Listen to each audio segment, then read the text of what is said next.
성도 여러분, 2024년 6월 9일 주일입니다. 함께 기도하시겠습니다. 하나님 아버지, 오늘 우리는 또다시 우리 앞에 직면한 골리앗을 향해서 다윗과 같이 만군의 여호와 그분의 능력과 그분의 사랑에 의지해서 물맷돌 하나로 그 앞에 나아갑니다. 매일매일의 골리앗 같은 현실 앞에 우리는 연약하고 힘이 없고 가진 것 없고 승전의 기록도 없지만 우리 힘을 주시는 하나님으로 인하여 우리가 당당히 맞서며 이 전쟁에서 우리가 승리할 것을 믿습니다. 전쟁은 여호와께 속하였다고 하셨으니 우리가 치르는 매일의 영적 전쟁 가운데 우리가 승리하게 도와주옵소서. 우리에게 힘을 주시는 주님을 찬송하며 이 한 주간 또한 달려나가게 하시옵소서. 오늘 말씀을 통해 한량한 은혜를 주시며 우리 예배 가운데 풍성한 은혜로 우리를 덮어주시옵소서. 호렙산에서 여호와의 영광의 구름으로 온 이스라엘 회중을 감싸신 것처럼 우리를 두르고 있는 모든 얽매이기 쉬운 것들로부터 우리를 감싸시며 두르시며 모든 환난, 질병 그리고 우리의 직면한 모든 어려움 가운데 건지시고 성별하시고 구원하여 주시옵소서. 예수님의 이름으로 기도합니다. 아멘.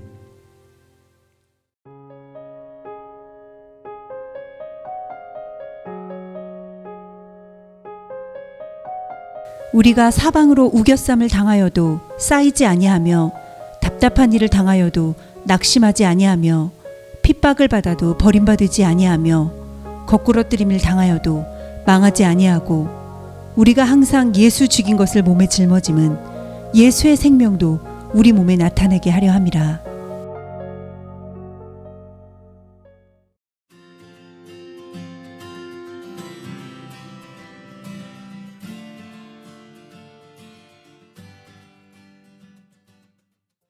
성경은 두려움이라는 주제에 대해서 침묵하지 않습니다. 디모데후서 1장 7절은 하나님이 우리에게 주신 것은 두려워하는 마음이 아니라고 그랬습니다. 그분이 우리에게 주신 것은 능력과 사랑과 근신하는 마음이라고 하셨습니다. 자, 이 구절에서 두려움이라는 단어는 그리스어 포비스에서 유래했는데요. 여러분 어디서 들어본 것 같죠? 포비아. 이게 겁에 질려 도망간다는 뜻입니다. 신약 성경에서 이 단어가 사용된 것은 오늘 성경이 유일합니다. 자, 두려움은 우리 삶에 대한 하나님의 뜻이 아니죠. 그래서 성경에 두려워하지 말라는 구절이 무려 189번이나 언급됩니다. 자, 모든 설문조사에 따르면 사람들이 가장 두려워하는 두려움은 여러 사람 앞에서 말하는 것이라고 합니다. 즉 대인공포증이 제일 흔한 두려움이라고 합니다. 그 리드 베터라고 인기 있는 골프 강사죠. 또 골프 스타이기도 했고 이분의 얘기가 분석을 통한 마비라는 유명한 말을 했는데요. 자, 골퍼가 골프 코스 직면한 가장 큰 두려움은 내가 과연 이 바람의 세계를 이렇게 계산했을 때 올바른 위치를 지금 겨냥하고 있는가, 뭐 이런 두려움을 갖는답니다. 과연 바람을 어느 정도 계산해 넣어야 하나. 자, 마지막 샷에서 하고 나서 혹시 내가 뭘 잘못하지 않았나 이런 두려움을 갖는다는 거죠. 이 말은 실패에 대한 두려움 마음속에 품고 공을 향해 나아가면 반드시 나쁜 샷을 치게 된다는 의미입니다. 인생도 마찬가지인데요. 성경에서 가장 위대한 인물 중 한 명인 바울은 실패를 너무나 많이 경험한 사람이죠. 오늘 공부할 고린도후서 4장에서 실패에 대해서 우리에게 정면으로 맞서라고 이렇게 권면합니다. 이 구절에서 바울은 실패에 대해서 실패에 대한 두려움에 대처하는 간단한 세 가지 방법을 제시하는데 여러분이 한 주간 삶 가운데 적용해 보시길 바랍니다. 첫째는 실패의 사실을 기억하라는 겁니다. 바울은 8절 9절에서 이렇게 말해요. 우리가 사방으로 우겨쌈을 당하여도 쌓이지 아니하며, 이렇게 시작을 하면서 답답한 일을 당하여도 낙심하지 않고, 핍박을 받아도 버려지지 않고, 거꾸로 들임을 당해도 망하지 않는다라고 단언합니다. 바울은 쓰러진다는 것의 그 쓰라림이 뭔지를 너무나 잘 아는 사람이에요. 그는 넘어지고 비틀거리고 엎어지는 것이 뭔지를 많이 체험한 사람이죠. 실패에 대해서 가장 먼저 배워야 할 것은 누구나 실패해요. 누구나 홈런을 치고 싶었는데 공중에 볼을 띄워버려요. 파울볼이 되죠. 누구나 타석에서 삼진을 당할 때가 있다는 겁니다. 야고보서 3장 2절은 우리가 다 실수가 많으니 만일 말에 실수가 없는 자면 곧 온전한 사람이라고 말씀하죠. 이게 무슨 말이냐면 우리 모두는 실패해요. 실패는 인생의 사실이죠. 성공한 사람들도 실패한 사람만큼 실패를 경험한 사람들이에요. 실제로 평균적으로 성공한 사람들은 뭔가를 시도할 때마다 55번, 55번 시도했을 때 22번을 실패한대요. 근데 실패한 사람들은 55번 중 33번을 실패한다는 겁니다. 성공한 사람하고 실패한 사람이 정말 비슷한 점이 많아요. 우선 우리 모두는 실패하죠. 누구나 언젠가 어떤 일에서 반드시 실패하게 돼 있고 실패한 적이 있어요. 둘째, 우리는 너무 자주 실패해요. 한 번만 실패한 사람은 없어요. 또 실패는 거의 우리가 매일 경험하는 일이에요. 하루에 돌아오셔서 잠깐 마음의 여유가 있을 때 어떤 생각이 들어요. 오늘 이걸 잘못했구나. 내가 왜 그렇게 대처했을까? 그런 아쉬움이 막 밀려오지 않습니까? 셋째, 우리 모두는 죽을 때까지 계속 실패할 거라는 겁니다. 전도서 7장 10절은 좋은 일만 하고 잘못을 전혀 저지르지 않는 의인은 이 세상에 하나도 없다라고 말씀합니다. 슈퍼스타 운동선수도 실패합니다. NBA 최고의 농구 선수들도 평균 50%의 슛을 놓치죠. 프로야구 최고의 타자들도 타석에 들어서면 어때요? 10번 중 7번 실패합니다. 그래서 3할 때만 방망이를 휘둘러도 그 사람은 강타자가 되는 거예요. 베이비 루스 아시죠? 714개의 홈런을 친 사람인데 삼진을 1330번이나 당했어요. 홈런을 친 것보다 삼진 당한 게 2배나 많아요. 조지 워싱턴은 3번의 전투 중 2번을 항상 패했어요. 메이시스 백화점을 설립한 그 메이시는 7번 사업을 시작해서 7번 파산을 경험한 사람이에요. 그리고 마침내 백화점을 창업하고 성공적인 사업을 일구었어요. 누구나 실패한다는 거죠. 사실 교황부터 빌리 그레이엄 목사님, 또 우리 한국 유명한 목사님까지 이 땅의 모든 사람들은 다 영적인 실패자입니다. 성경은 로마 3장 23절에 뭐라 그래요? 모든 사람이 죄를 범하였음에 하나님의 영광스러운 스탠다드에 이르지 못하더니라고 말씀합니다. 하나님의 눈에는 아무도 완벽하지 않아요. 때문에 우리 모두는 하나님의 절대적인 완전성의 스탠다드에 도달할 수가 없어요. 도달하지를 못해요. 두 번째는 실패에 대한 두려움을 거절하라는 겁니다. 8절과 9절 나오는 바울의 이야기를 다시 들어보시기 바랍니다. 우리는 핍박을 받아도 버림받지 않고 거꾸로 들임을 당해도 망하지 않고 우리가 항상 예수인 것을 몸에 짊어짐은 예수의 생명이 우리 몸에 나타나게 하려 함이라. 우리는 환난을 당해서 사방으로 막 눌려도 짓밟히거나 그리고 요동하지 않습니다. 우리는 당황하지만 그렇다고 포기하거나 그만두지 않습니다. 우리는 때로 쫓기지만 하나님은 결코 우리를 버리지 않으십니다. 끝까지 쫓아오셔서 우리를 붙잡아 일으키십니다. 우리는 쓰러지지만 계속해서 다시 일어나 나아갑니다. 바울은 넘어지고 실패했지만 실패에 대한 두려움에는 빠지지 않았어요. 이것이 중요하죠. 참 한국과 미국은 패자를 싫어하고 승자를 정말 좋아하는 것 같아요. 실패는 용서받지 못할 죄로 간주해요. 학생들만 봐요. 입시의 실패, 그 아픔을 평생 갖고 가잖아요. 어른 되고 노인이 돼도 젊어서 입시 실패해서 눈을 낮추어서 갔던 대학 생활을 이야기를 해요. 우리는 어떤 대가를 치더라도 성공하기를 원해요. 누구나 실패자라는 소리를 듣고 싶어 하지 않기 때문에 우리가 그렇게 실패를 두려워하는 겁니다. 우리는 이제 아까 골퍼가 말한 것처럼 분석의 마비에 빠지기 시작합니다. 실패에 대한 두려움이 여러분과 저를 우유부단하게 만들 수 있어요. 잘못된 선택을 할까 봐서 너무 걱정되니까 아무 선택도 할 수 없게 되는 거예요. 실패에 대한 두려움이 저와 여러분을 일 중독자로 만들 수 있어요. 다른 사람이 나보다 앞서 나가는 게 두려워요. 그래서 더 열심히 내가 뒤처지지 않기 위해서 일하고 노력하는 겁니다. 실패에 대한 두려움이 저와 여러분을 완벽주의자로 만들어요. 내가 하고 있는 일이 충분하지 않을 것이라고 걱정하고 사람들이 나를 좋아하지 않을 거라고 두려워하고 있어요. 문제는 실패의 영향을 지나치게 과장한다는 겁니다. 이게 분석의 마비라는 겁니다. 너무 분석을 잘하는 사람들이 분석 때문에 손과 발이 얼어붙어 가지고 휘두르지를 못해요. 생각해 보시기 바랍니다. 실패는 세상의 끝이 아니죠. 실패는 여러분을 죽이지 못해요. 실패에 대한 두려움이 실패 자체보다 훨씬 더 우리 인생에 위험합니다. 그 이유를 아시죠? 제가 건강심리학 얘기를 했습니다. 연세 들어서 나이 연세 드셔서 숙환으로 이 가진 만성 질환 돌아가시는데 그 만성 질환이 왜 왔습니까? 그 만성 질환 스트레스 때문에 온 거예요.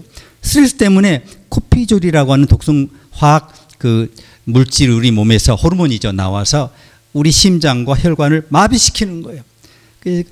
음식 소화가 안 되고 심장이 제 기능을 못하고 혈관이 자주 막히고 그럼 또 약을 드시고 그 질병에 대한 두려움 때문에 약을 과용하시면서 약과 그 스트레스 때문에 이러면 일찍 돌아가시는 거예요. 아파서 돌아가시는 거예요. 힘들게 살아가시는 거예요. 실패를 극복하고 넘어갈 수 있음에도 어디를 가든 실패에 대한 두려움을 가지고 있기 때문에 조금만 아파도 병원 가시고 조금만 힘들어도 그냥 주저앉고 만다는 겁니다. 자, 우리 모두는 한 번쯤 실패에 대한 두려움을 경험했어요. 여러 사람이 모인 자리에서 내가 저 사람이 묻는 답을 알고 있어요. 그런데 어때요? 정답이 아닐 수도 있다. 이런 두려움 때문에 손들기를 두려워해요. 다시 한번 말씀드리지만 누구나 실패해요. 성공한 사람과 실패한 사람의 차이는 성공한 사람은 한 번도 실패하지 않았다는 게 아니라 성공한 사람은 절대 포기하지 않았다는 겁니다. 자, 기업가들이 첫 번째 비즈니스를 성공으로 이끈 케이스는 거의 없다는 사실을 알고 계십니까? 아니면 두 번째 사업에 성공했을까요? 아니면 세 번째? 툴레인 대학교 경영학 교수인 리사 아모스에 따르면 기업가들이 마침내 사업을 성공시키기까지 평균 3.8번의 실패를 경험했다고 합니다. 4번 실패하고서 성공했다는 거예요. 사업을 일으켰다는 거예요. 인생에서 실패와 성공의 차이는 바로 이것입니다. 즉 성공한 사람들은 넘어지지만 다시 일어나 계속 나간다는 거고요. 성공한 사람들은 실패로 인해서 그만두지 않고 실패에 대한 두려움 때문에 시도조차 하지 않는 그런 실수를 생각조차 못합니다. 실패하는 것과 실패자가 되는 것 사이에는 이렇게 큰 차이가 있다는 겁니다.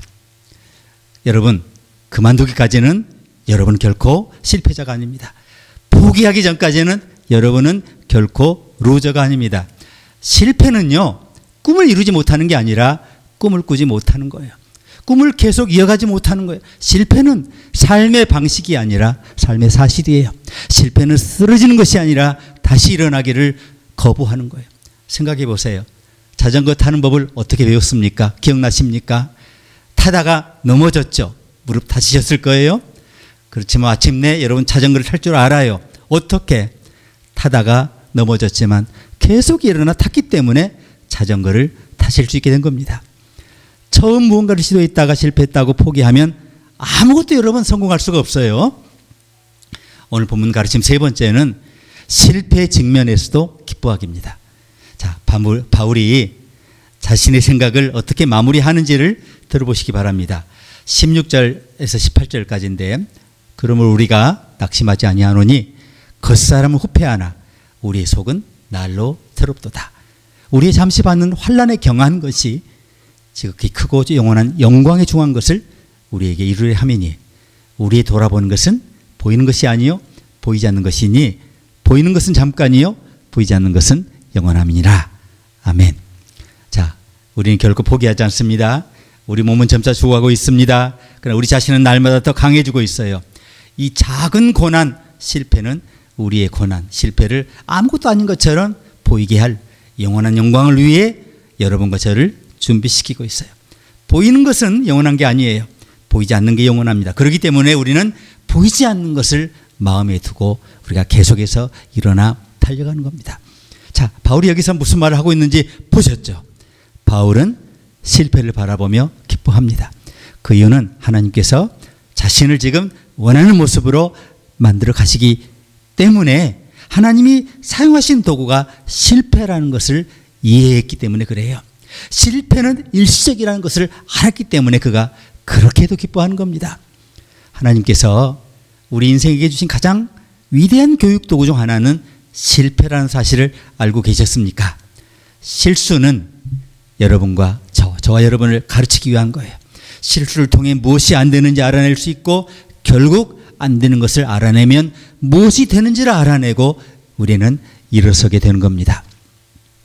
시편 119편 71절은 이렇게 말씀하죠. 고난당한 것이 내게 유익이라 이로 인하여 내가 주의 율례를 배우게 되었나이다. 자, 하나님께서는 우리가 그분의 말씀에 의지하여 그분이 원하시는 것을 배울 수 있도록 우리에게 그렇게 자주 실패를 허락하셨습니다. 그래서 실패하는 것은 비극이 아니에요. 실패하고 그 실패를 유익하게 활용하지 않고 배우지 않는 것이 비극이라는 겁니다. 실수로부터 배우면 실패를 성공으로 바꾸기 때문에 그 실패는 성공적인 실패가 되는 겁니다. 여러분 중 일부는 에드셀이라는 자동차에 대해서 들어보셨을 겁니다. 1950년대에 포드 자동차 회사에 생산된 자동차, 지금까지 발명된 자동차 중에서 가장 위대한 자동차라고 과대 선전했다고 그러죠. 그렇지만 처음에는 참담한 실패작이었답니다. 아무도 좋아하지 않았기 때문에, 팔리지 않았기 때문에, 자, 아무도 원하지 않았기 때문에 포드 자동차 회사는 수천만 달러의 손실을 입었고 그 자동차는 조롱거리가 됐고 자동차 제조 역사상 가장 큰 실패작 중에 하나로 이제 알려지게 됩니다. 나머지 이야기는 여러분 잘 모르실 수 있는데요.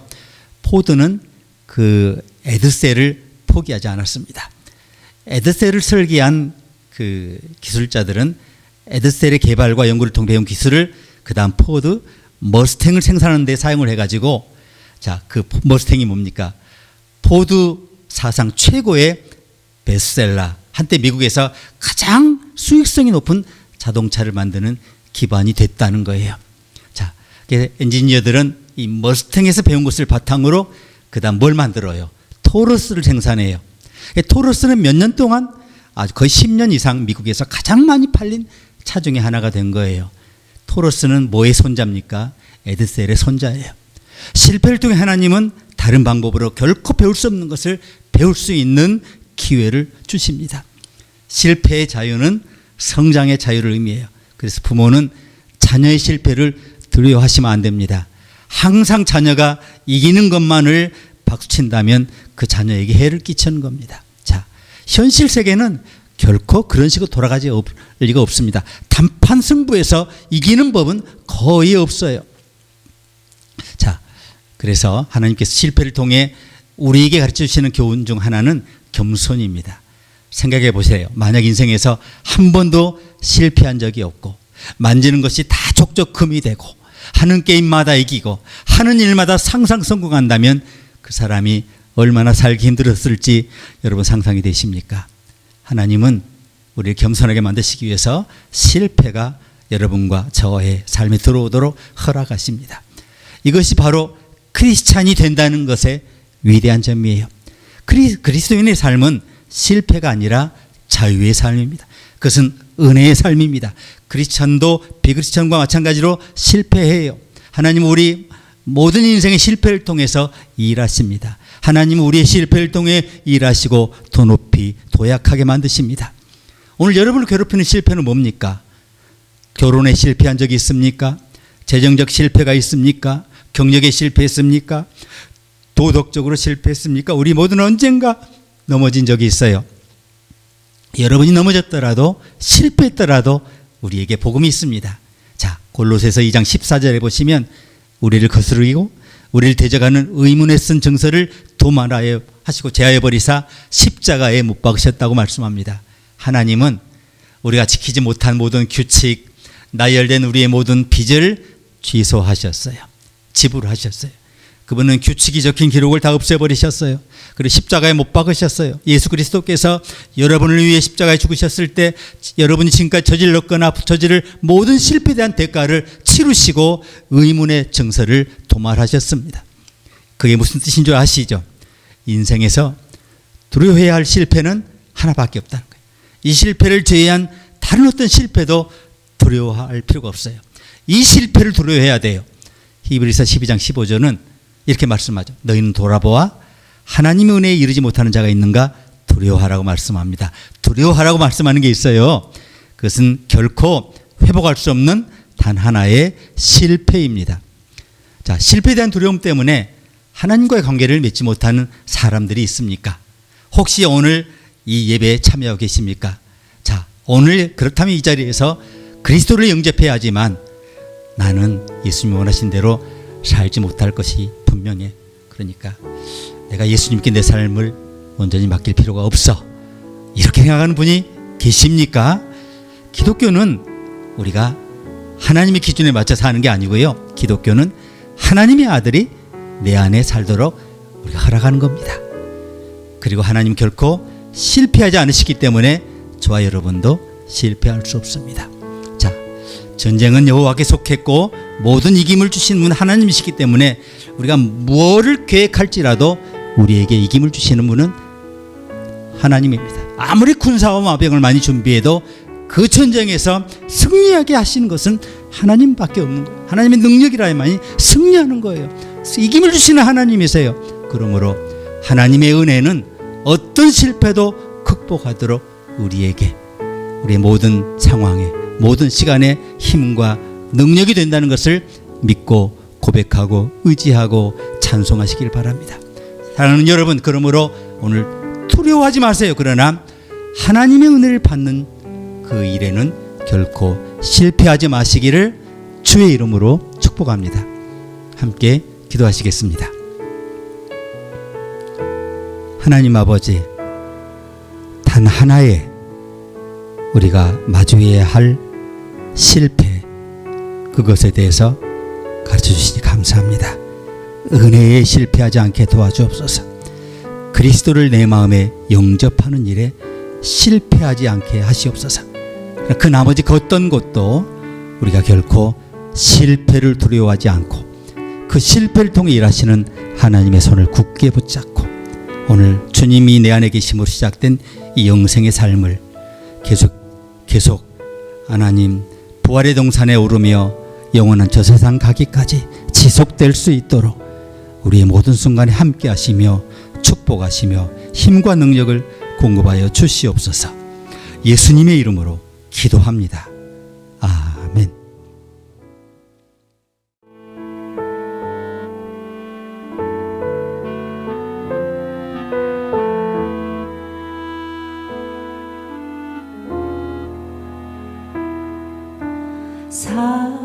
사랑하는 내 딸아,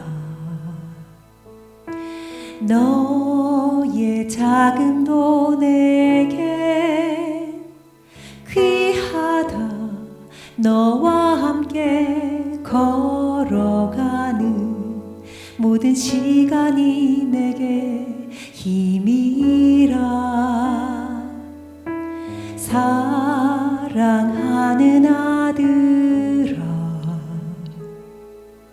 내 연약함도 내게 금이라. 너로 인해 잃어버린 나의 양들이 돌아오리라.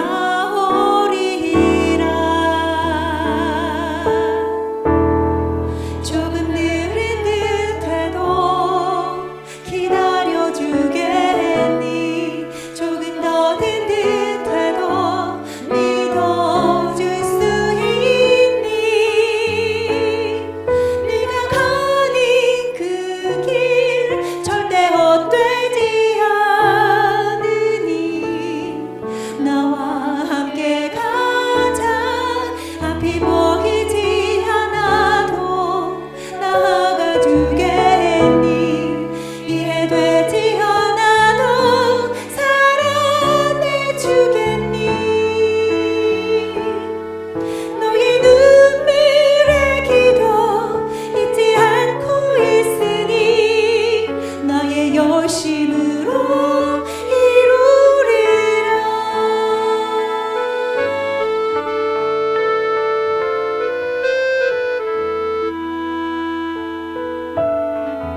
너의 품으로 안기어라. 조금 내린 듯해도 기다려주겠니. 조금 더딘 듯해도 믿어줄 수 있니.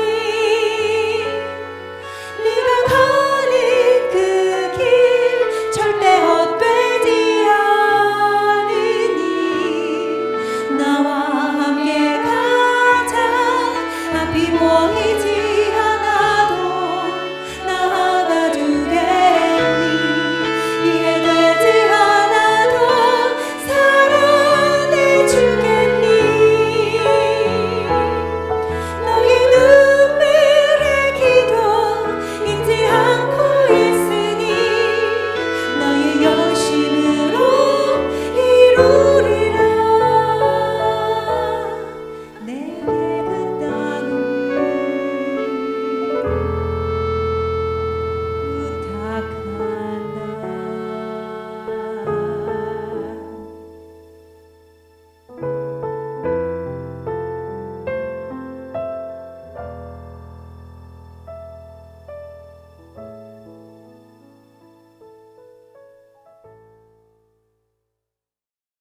기도하시겠습니다.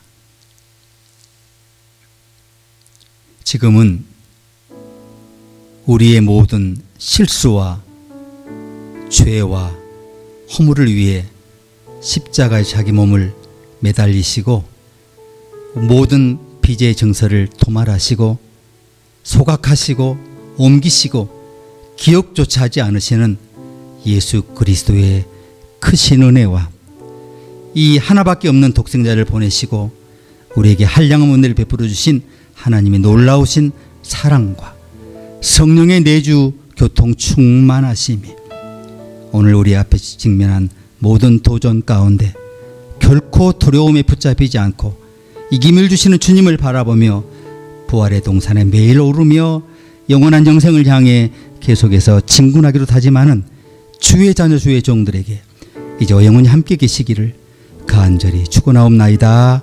아멘. 조금 내린 듯해도 기다려주겠니. 조금 더